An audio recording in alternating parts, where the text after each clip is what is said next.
যদি বাংলাদেশের রাষ্ট্র ক্ষমতায় সরকার পরিচালনার দায়িত্ব আল্লাহ রাব্বুল আলামিন আমাদেরকে দেয়, এদেশের জনগণ যদি আমাদেরকে মহব্বত করে দায়িত্ব দেয়, যদি আপনারা সবাই সহযোগিতা করেন, মঞ্চে উপবিষ্ট যারা রাজনৈতিক নেতৃবৃন্দ, পীরে কামেল, হযরত উলামায়ে কেরাম, আমাদের দেশের বুজুর্গানে দিন যারা আমাদেরকে পরিচালিত করেন, সবাই যদি আপনারা সহযোগিতা করেন, একসাথে থাকেন, তাহলে আপনাদের এখানে আজকে যে সমস্ত দাবি দেওয়া আছে, আমরা সকল দাবি দেওয়া এই প্রস্তাবের পক্ষে ইনশাআল্লাহ। কানুনি ব্যবস্থা, আমাকে শেষ করতে দিবেন তো, আমাকে শেষ করতে দিবেন তো। কানুনি সকল ব্যবস্থা জাতীয় সংসদে আলাপ আলোচনার মাধ্যমে গ্রহণ করা হবে ইনশাআল্লাহ। আউযু বিল্লাহি মিনাশ শাইতানির রাজিম, বিসমিল্লাহির রহমানির রহিম। আলহামদুলিল্লাহি রাব্বিল আলামিন, আসসালাতু ওয়াসসালামু আলা রাসূলিহিল কারীম ওয়া আলা আলিহি ওয়া আসহাবিহি আজমাইন। আম্মা বাদ। আন্তর্জাতিক খতমে নবুয়ত মহাসম্মেলনের সম্মানিত সভাপতি পীরে মধুপুর হযরত মাওলানা আব্দুল হামিদ সাহেব দামাত বারাকাতুহু, উপস্থিত প্রধান অতিথি বাংলাদেশের হেফাজতে ইসলামের সম্মানিত আমির, আমাদের সকলের মুরব্বী আল্লামা হযরত মহিবুল্লাহ বাবুনগরী দামাত বারাকাতুহু, হাজির পাকিস্তান, হিন্দুস্তান আর বাংলাদেশের মশহুর হযরত উলামায়ে কেরাম, ওয়াইজিন, আজকের এই আজিমুশান এই মজলিসের মাহফিলের উপস্থিত সব বেরাদারানে ইসলাম, আসসালামু আলাইকুম রহমতুল্লাহ।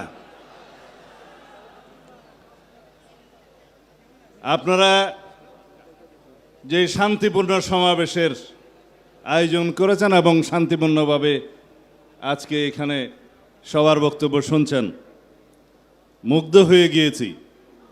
এই শৃঙ্খলা, এই শান্তিপূর্ণ শোনার মতো মানসিকতা আপনাদের দিলে কি গুজরেছে আমি জানি। আপনাদের সাথে একাত্মতা প্রকাশ করার জন্য এখানে এসেছি। তার আগে কিছু কথা। আমি বাংলাদেশ জাতীয়তাবাদী দলের একজন কর্মী। আমাদের নেতা শহীদ রাষ্ট্রপতি জিয়াউর রহমান বাংলাদেশের সংবিধানে প্রথমবারের মতো বিসমিল্লাহির রহমানির রহিম সংযোজন করেছিলেন। বহাল আছে, অনেকে এটা সরিয়ে দেওয়ার চেষ্টা করেছিল, পারে নাই।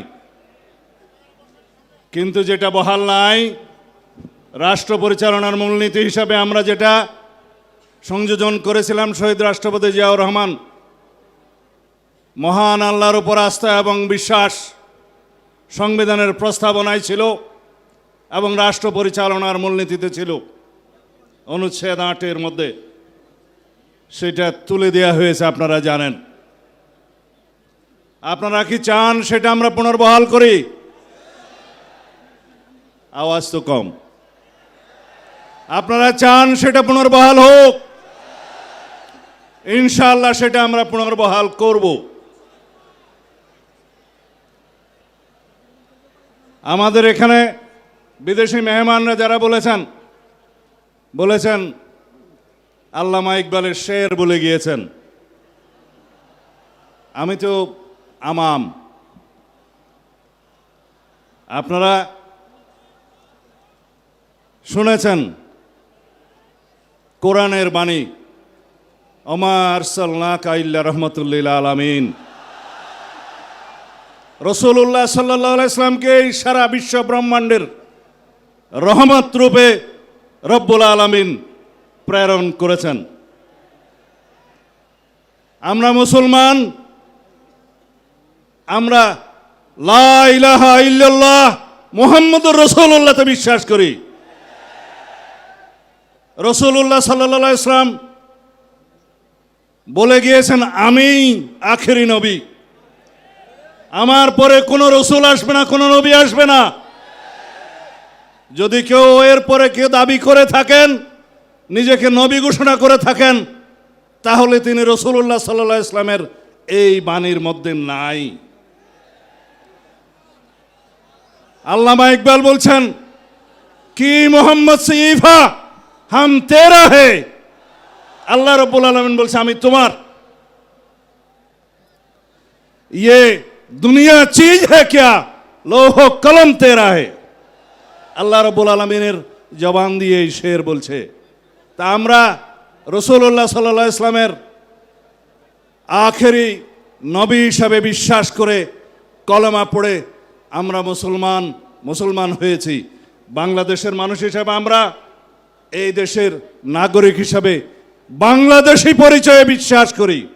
কিন্তু সারা পৃথিবীতে সমস্ত মুসলমান কौम मिल्लत इस्लामिया मजहब से कौम मजहब से मजहब जो नहीं तुम भी नहीं, जज्बाए बाहम नहीं, महफिले अंजुमान भी नहीं। এই হচ্ছে আমাদের শেষ বক্তব্য আল্লামা ইকবালের ভাষায়। বলছে, যদি মিল্লাত ইসলামী আমরা একাট্টা থাকি, সারা পৃথিবীতে আমাদের শক্তি। আমরা এই কওম হিসাবে, মুসলমান হিসাবে পৃথিবীতে বিভক্তির কারণে আজকে প্যালেস্টাইন আমাদেরকে হত্যা করছে, গাজাতে নির্মম হত্যাযজ্ঞ চলছে, সারা পৃথিবীর বিভিন্ন জায়গায় আমাদের রোহিঙ্গা ভাইদেরকে হত্যাযজ্ঞে শিকার হতে হচ্ছে শুধু আমাদের দুর্বলতার কারণে। যাই হোক, আপনারা যেটা শুনতে চাচ্ছেন সেটা বলি।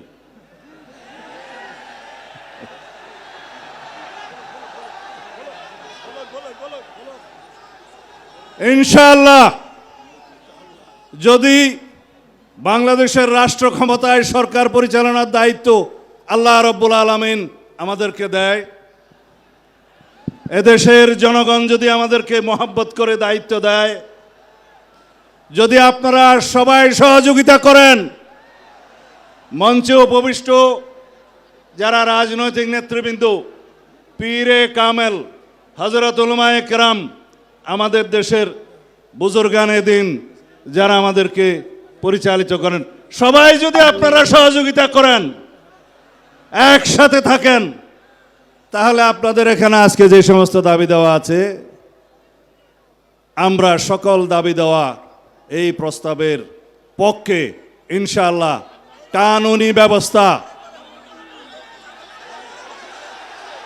আমাকে শেষ করতে দিবেন তো, আমাকে শেষ করতে দিবেন তো। কানুনি সকল ব্যবস্থা জাতীয় সংসদে আলাপ আলোচনার মাধ্যমে গ্রহণ করা হবে ইনশাআল্লাহ। এই জন্য সমগ্র জাতিকে ঐক্যবদ্ধ থাকতে হবে। যাই হোক, আপনারা যে ভাষায় আমাকে কথা বলতে বলছেন সেটা আইনের ভাষা না। আইনের ভাষা হচ্ছে এগুলো কার্যকর করার জন্য, এই প্রস্তাব গ্রহণ করার জন্য সবাইকে ঐক্যবদ্ধ থাকতে হবে, জাতীয় সংসদে সবাইকে ঐক্যবদ্ধ থাকতে হবে এবং সারা বাংলাদেশের মুসলমানদেরকে ঐক্যবদ্ধ থাকতে হবে। আমরা ইনশাআল্লাহ আপনাদের এই প্রস্তাব গ্রহণ করব। কাদিয়ানীদের মুসলিম ঘোষণা সুস্পষ্ট। আমরা কানুনি ব্যবস্থার কথা বলতে চাই। আমি আগেই বলেছি, যারা রাসূলুল্লাহ সাল্লাল্লাহু আলাইহি ওয়াসাল্লামের পক্ষে নয় তারা মুসলমান হতে পারে না। খোদা হাফেজ। বাংলাদেশ জিন্দাবাদ।